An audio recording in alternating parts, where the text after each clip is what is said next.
Right, now we want to talk about the types of solids that we can have.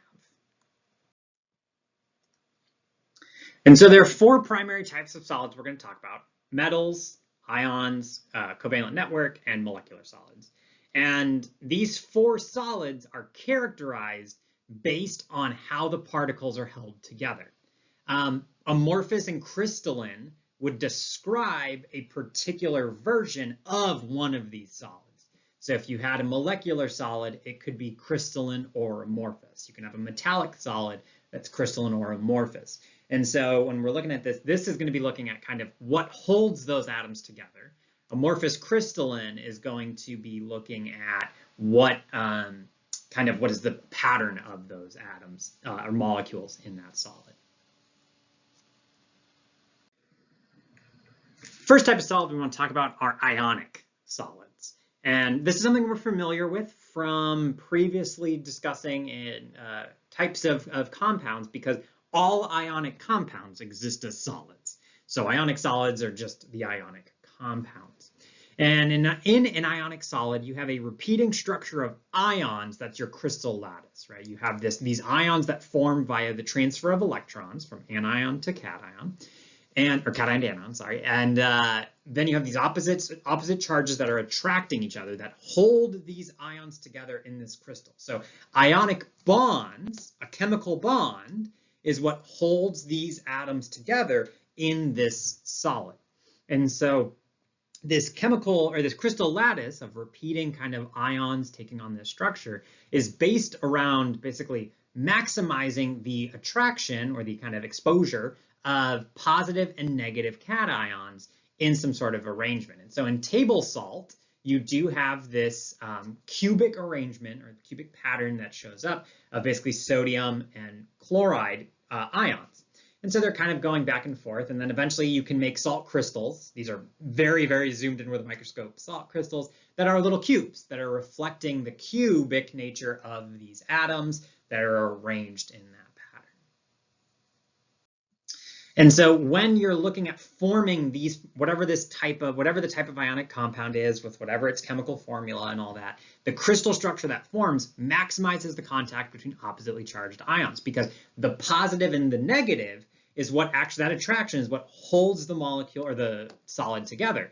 This is a negative chloride and this is a negative chloride. Those are not attracted to each other. So it's just the positive negative and the positive negative. There's a lot of ions jammed in there together though. So there's one particular arrangement that holds it. And that's why ionic compounds are always going to be crystalline, because amorphous doesn't really work. There is only one way that these things are going to be able to stick together. That's really, that fact that you have these really strong ionic attractions that are really kind of set at one region really affects the properties of ionic compounds. So the first one is that they have very high melting points. It is extremely difficult to melt ionic compounds. So like table salt, you've never seen liquid. I hope you've never seen liquid salt. It requires extremely high temperatures to melt ionic compounds. It is possible, but very, very high temperatures to melt it. Because they have that chemical bond holding them together. It's really strong attractions between everything. But they don't have high hardness. If we think about hardness, it's about scratching, it's about breaking. When you take an ionic compound or an ionic solid, and if you perturb it a little bit, so you're taking a hammer and whacking it onto the piece of salt here, you shift the atoms a little bit, and now you can see, instead of it being this positive negative contact here, positive negative contact, it becomes negative negative, negative negative. That becomes the type of contact, and that is repulsive, right? All of a sudden, the solid, instead of being held together, is being pushed apart. And so ionic compounds have low hardness, so it's relatively easy to break a piece of salt. It's hard to melt it, but you can break it up into little bits. It's very crumbly. It's very easy to break it with your hands if you have a piece of salt. Ions are charged, so you might think that they would be conductive. We're used to salts being conductive when we dissolve them in water, but ionic compounds themselves are not conductive at all. Liquid salts, if you melt them at these very high temperatures, are conductive. That kind of, you're kind of flowing electrons. So generally, you do need to have a liquid ionic compound or dissolve the ionic compound in, say, water, and you will get a conducting solution. But solid ionic compounds do not conduct. The next kind of solid is going to be molecular solids. So we saw ionic compounds. We're used to talking about covalent molecules. So any molecule you've ever drawn a Lewis structure for, or seen a Lewis structure for, when that compound forms a solid, if you freeze that compound, it will form a molecular solid. And the reason why it's called a molecular solid is that it's a bunch of molecules held together by intermolecular forces. There are no chemical bonds holding together the molecules in a molecular solid. It is only intermolecular forces. So dispersion, dipole-dipole, and hydrogen bonds are what are holding everything together. Because you can kind of imagine, in the case of ionic compounds, it was strong ionic bonds, high melting point, because we have only intermolecular forces, which are relatively weak. Molecular solids have low melting points and low hardness. Right? There's not really much holding molecules together. It's just an intermolecular force. There's also no conductivity. The molecules aren't touching each other. It'd be hard to flow anything through it. So molecular solids are generally not that good at solids. Most of the chemicals that you interact with that you think of as molecules, that function as molecules, for example, drugs, like this is the solid of ibuprofen, are molecular solids. And so it's just this is an ibuprofen. These are each, I have 1, 2, 3, 4 ibuprofen molecules, and they are arranged in this sort of crystalline structure. It's still a crystal, that there are repeating patterns of molecules, that they're arranged to basically have their intermolecular forces, in this case, hydrogen bonds, where the molecules are going to line up so that you can have hydrogen bonds between these particular atoms. And so they arrange like this. Most drugs, most foods, most things you interact with that are not ionic are molecular solids. Most solids they interact with, not things. And you know, the relative orientation of molecules in a molecular solid is going to kind of be locked in place to maximize the intermolecular action. So we know water molecules can form hydrogen bonds. And so in the liquid, they just kind of bounce around and relatively arrange themselves such that they can form hydrogen bonds to some extent. But in ice, the molecules are going to be arranged perfectly, such that there's a maximum number of hydrogen bonds between each kind of neighboring water molecule. So they're arranged in a pattern such that it's like each water molecule is forming 2 hydrogen, like donating its hydrogens into 2 other molecules, interacting with 2 others in a different way. So it's just this huge network with all of these molecules interacting with each other to form as many hydrogen bonds as possible, all maximized, all lined up perfectly. And that's always going to be the case in a molecular solid. So in something like a dispersion-based thing, it's going to be a little less kind of ideal, but hydrogen-bonded molecules especially have a very rigid structure, very particular, not rigid, but particular structure that they do take.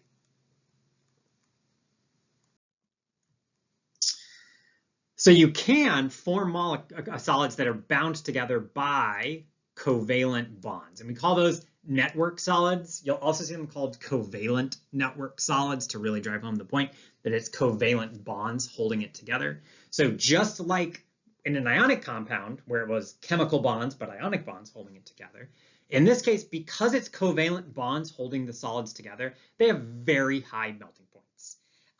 If we think about, melting, you're going from the solid into a liquid. You're breaking that contact, right, to move the atoms around or the molecules around.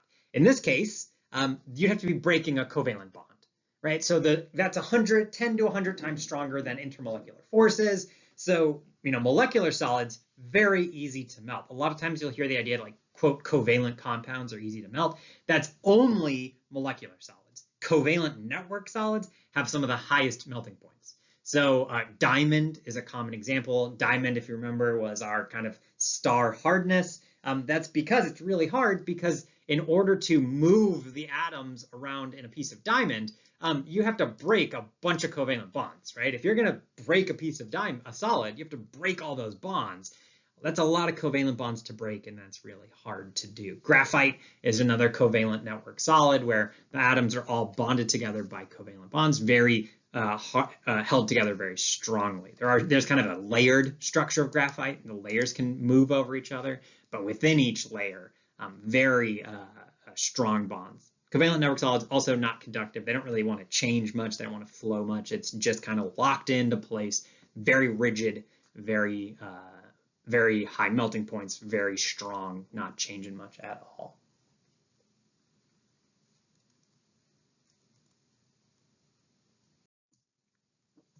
The final solids are metals. This is a very common metal that type of solid that we interact with every day. And so metals are known for being highly conductive. Their hardness is really variable because that's about scratching. Some metals are very hard, some are not. There's a lot of metals, but they're always workable. And we'll talk about what that means. That's a really important property. And atoms in a metal, they're not held together by ionic or covalent bonds. There's no ionic bonds, there's no covalent bonds in a metal. There is, unsurprisingly, called metallic bonding. And so in a solid metal, so this is a solid metal where there's a bunch of metal atoms lined up together, or all backed up together. Valence electrons are not really bound to particular atoms. You know, in ions, we know electrons are transferred, and then they're between, you know, they're on the cation and anion, they have their kind of own atoms. And in the case of covalent bonds, atoms are shared between particular atoms, right? These atoms have formed a bond. Metals are a bit more loose, a bit more just kind of flowing around. A lot of times you'll hear it called a sea of electrons. Now you have all of these metal atoms, and then there's just kind of these halos in this image of these electrons. They're just kind of moving around. Now this is a pretty complicated quantum mechanical thing that's going on with the electrons. We don't need to worry too much about it, but we do just need to know that we call it a sea of electrons and that they're kind of free. And it's important, the fact that these electrons are not specifically associated with particular atoms or pairs of atoms, like in the other types of bonding, is what allows for conductivity. You know, the flow of electricity is really the flow of electrons. And so in order to have a conductive material, electrons need to be able to move. And it basically works in this case. You can kind of have this hopping, you know, an electron comes into here, the electron that was there is kind of moving along here, and they can kind of flow down the path one to the other. And so that's how you can flow, and it only is possible with this sort of sea of electrons or metallic bonding. And so there's no directional bonding, right? The electrons are just kind of freely moving around, holding everything together. And that makes a very important property in metals, that metals are workable. So you see this machine, the piece of metal is being bent into a different shape. You can work the metal, you can put in energy to change the shape of the piece of metal. That's a property unique to metals. All the other things that we've talked about, molecular solids, ionic, and network, just would shatter. They would just break if you tried to do this. Only metals can do this. And this comes from the atomic level that accommodates this, right? When you stress something, when you try to break a material or move it, you're going to have to move atoms around. And it's important that in metals, you don't have electrons aren't associated with particular atoms. You don't have particular bonds between particular atoms. So as the material starts to move and deform, atoms can kind of shift around, right? Like, oh, they've kind of moved some connections between atoms, or some atoms touching each other kind of fell apart. So they can kind of slide around and move to accommodate the stress, accommodate the deformation.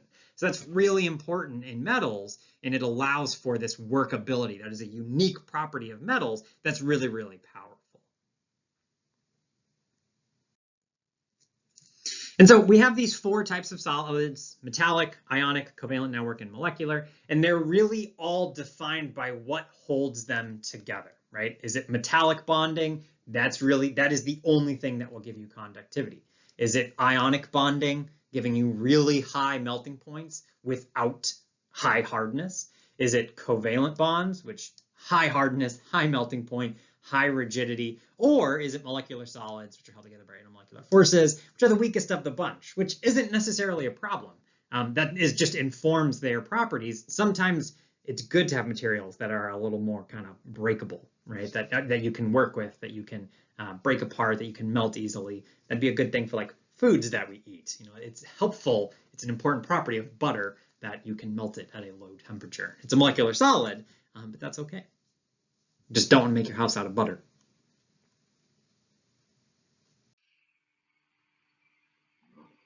Making our way to the end, participation 118 is what we're looking for.